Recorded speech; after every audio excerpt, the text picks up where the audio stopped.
Сөнген шамы барлық үйдің, ұйқыда ауыл жатқан бәрі. Отырмын тек мен келме ұйқым, жанды тербеп жүр ырғағы, теріп жүрдің гүл маржанын, толған амым шынып ойға, ойды бөліп бар арманым, әкетеді әлде қайдам.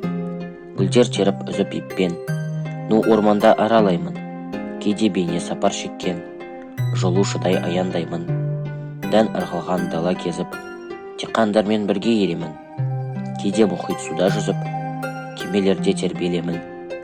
Ақын жай қандай қызық, жүйрік қандай көңіл деген, өмір сүріп жырға тізіп, сырласамын өмірмен.